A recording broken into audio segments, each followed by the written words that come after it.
জরাজীর্ণ শ্রেণীকক্ষ, ছাদের চাঙর ভেঙে পড়ছে যখন তখন, আবার ওই ছাদ চুইয়ে পড়া মেঝে জুড়ে জলে জল, থই থই অবস্থা। সেই জল ঝেঁটিয়ে মেঝেতে বসে চলছে পঠন পাঠন। এমনই এক অস্বাস্থ্যকর পরিবেশের নাম বেলগড়িয়া প্রাথমিক বিদ্যালয়।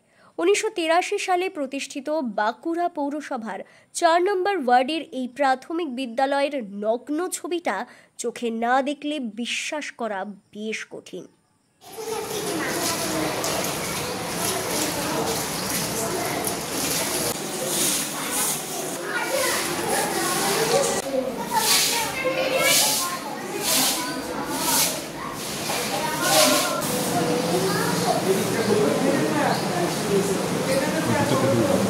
মিড ডে মিলের দায়িত্বে থাকা স্বনির্ভর গোষ্ঠীর সদস্যদের দাবি, চরম অব্যবস্থা স্কুল জুড়ে। শুধু বর্ষাকাল নয়, একটু বৃষ্টি হলেই ক্লাসরুম জলে ভরে যায়।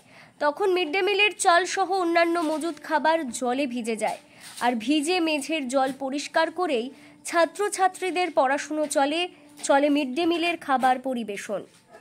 অবস্থা তো চারিদিকে জলে, প্রতি বছর জলে ভরে যায়।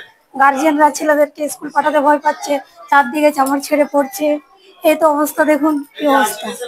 ভয় লাগছে ছেলেদের মেয়েদেরকে পাঠাতে, কোনো সময় বিপদ হয়ে যাবে। ছেলেমেয়েরা বসতে পারেনি ক্লাসে, দুটো ক্লাস একটা রুমে হচ্ছে। হ্যাঁ, কি করবে, স্কুল বন্ধ থাকবে কি? ওরকমই হচ্ছে, ভয়ে ভয়ে করতে হচ্ছে। কি করবো, চাল ডাল সব ভিজে যাচ্ছে। প্রতি বছর হয়, জল ঢুকে যায়, আমরা ঝাড় দিয়ে হাতে করে জল ফেলে মুছে তারপর ছেলেরা বসে। ভয়ে ভয়ে পাঠাতে হচ্ছে, কি করবো, কোনো সময় বিপদ হয়ে যাবে। না পাঠালেও তো লয় ছেলেদেরকে স্কুল। আর ভয় থাকবে না, বাচ্চাদের যদি কোনো বিপদ হয়ে যায়। অনেক সবাইকে বলা হয়েছে, কেউ কোনো ব্যবস্থা। সংশ্লিষ্ট ছাত্রছাত্রীরাও তাদের দুরাবস্থার কথা শুনিয়েছে। শত অসুবিধার মধ্যেও স্যাঁতস্যাঁতে মেঝেতে গাদাগাদি করে তাদের বসতে হয় বলে তারা জানায়। স্কুলে জল পড়ছে, ছাদ ভেঙে যাচ্ছে, একটা ক্লাস বন্ধ আছে, জল ঢুকে গেছে, ভেজা আছে, চারিদিক জলে ভরে আছে। স্যাঁতস্যাঁতে স্কুলে এসে বসতে হয়, ক্লাস করতে হয়। জল ভরে গেছে, ক্লাসে কেউ বসতে পারেনি। স্কুলে গোটাই জলে ভর্তি। আর কি বলে, আমরা বসতে পারছিলাম না। এখানে গোটাই জল হয়ে গেছে, গোটাই ভিজে গেছে, তো আমরা সাইডে করে বসে, গোটাই জলে ভর্তি। নিজস্ব ভবন না থাকায় বেলগড়িয়া প্রাথমিক বিদ্যালয়ের বারান্দায় দীর্ঘদিন ধরে চলে একটি অঙ্গনওয়াড়ি কেন্দ্র। ওই কেন্দ্রের কর্মী মুক্তা দত্তের দাবি, সমস্যার অন্ত নেই। বৃষ্টি হলেই বারান্দায় শিশুদের নিয়ে বসে থাকা যায় না। বৃষ্টিতে ভিজে অসুস্থ হয়ে পড়ছে শিশুরা। এই অবস্থায় অনেক মায়েরা তাদের সন্তানদের কেন্দ্রে পাঠাতে চাইছেন না বলে তিনি জানান। আইসিডিএস চালাতে গেলে আপনার একটু বৃষ্টি হলেই তো মানে সেন্টার আমার পড়াই খুব কষ্টকর হয়ে যায়। বারান্দাতে আমি বসি, আমার জায়গা বারান্দাতে। আপনার তো সেই অবস্থায় বারান্দাতে একটু সিজনের বৃষ্টিতে হলেই আপনার বারান্দায় জল ঢুকে যায়। জল ঢুকে গেলে আমার বাচ্চা নিয়ে বসতে অসুবিধা হয়। তার মধ্যেও কোনো রকমে বসে থাকি। সুপারভাইজাররা এসে বলে বাচ্চা কোথায়, বসে থাকতে হয় আপনার বাধ্য হয়। কিন্তু মারা এইবারে আপনার খুব অবজেকশন করছে, আমরা বাচ্চা পাঠাবো না। কিন্তু তা সত্ত্বেও আপনার কষ্ট করে দু একজনকে নিয়ে বসে থাকি। হ্যাঁ, শরীর খারাপ তো আপনার লেগেই থাকে। মারা খালি আমাকে এসে বলবে না আমি বাচ্চা পাঠাবো না, এরকমের জলে ভর্তি, কোথায় বসাবেন আপনারা ব্যবস্থা করুন। আমি অনেক জায়গায় ব্যবস্থা করেছি, অনেক লিখিত দিয়েছি আপনার, সেসব আমার কাছে রাখা আছে, কোনো ব্যবস্থা হয়নি। এখন আর এই জন্য কিছু করেন। কাউন্সিলরকে রিসেন্ট আপনার বলে এসেছি, উনিও কোনো সেরকম এই তো বৃষ্টি হচ্ছে এত একদিনও দেখা করতেও আসেন। প্রধান শিক্ষক উত্তম কুমার মণ্ডলের দাবি, স্কুলের অবস্থা যথেষ্ট ভয়ঙ্কর। বর্তমানে 6 শ্রেণীর ছাত্রছাত্রীদের দুটি ঘরে গাদাগাদি করে বসাতে হয়। বৃষ্টি হলেই সবসময় আমরা আতঙ্কে থাকি। পরিস্থিতি যা, স্কুল বাড়ির এই অবস্থার জন্য অনেকেই নিয়মিত অনুপস্থিত থাকে।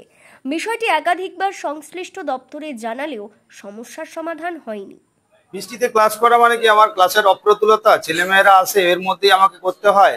ছাদের চাঙড় ছেড়ে পড়ছে, ছাদ চুইয়ে জল পড়ছে, মেঝেতে জলে পরিপূর্ণ, আপনারা তো দেখতেই পাচ্ছেন ক্যামেরাতে।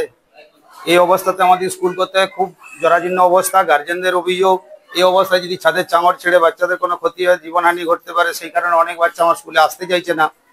এলাকার বাসী এখানে একটা মার্কস পিটিশন দিয়েছেন, সেটা আমি আমার সর্বশিক্ষা মিশনে জমা করেছি এবং আমার পক্ষ থেকে আমি অনেকবার দরখাস্ত করেছি, কিন্তু আর্থিক সাহায্য কোনোভাবে আমার স্কুলের জন্য আসেনি। আমার বেঞ্চ এখানে নেই, সরকারিভাবে সাহায্য যে কটি আছে সেটি উপরের ক্লাসে দেওয়া আছে, বাকি আর কোনো বেঞ্চ না থাকার কারণে ওরা মেঝেতে বসে ক্লাস করে।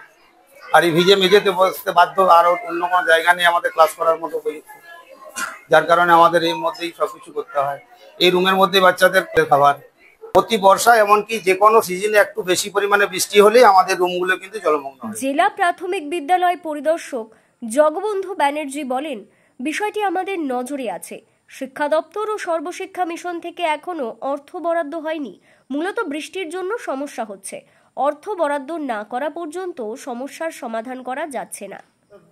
বিদ্যালয়ের অবস্থা যে খারাপ সেটা আমরা আগেই জানি, এবং তার জন্য আমরা প্রয়োজনীয় ভেটিং প্ল্যান এস্টিমেট পাঠানো হয়েছিল ডিপার্টমেন্টে প্লাস সর্বশিক্ষা মিশনে, কিন্তু এখনো পর্যন্ত কোনো টাকা স্যাংশন হয়নি।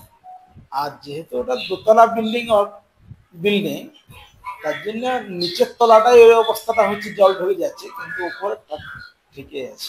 অতজন ক্লাস 5 পর্যন্ত চলে, এতে অসুবিধা সত্যিকারে, কিন্তু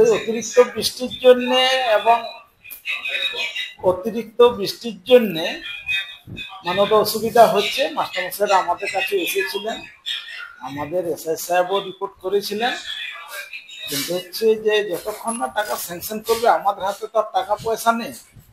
আমরা রিপোর্টটা করতে পারি এবং সেটা ডিপার্টমেন্টে বা আমাদের জেনারেল অ্যাডমিনিস্ট্রেশন, আমাদের সমগ্র শিক্ষা মিশনে ওটা অলরেডি রিপোর্ট আমাদের অনেকদিন আগেই গেছে, কিন্তু এখনো পর্যন্ত টাকা পাওয়া যায় না। সে তো অবশ্যই যে আমরা যদি করাতে না পারি বা আমরা ব্যবস্থা না করতে পারি, গার্জেনরা রিস্ক নেবেন কেন?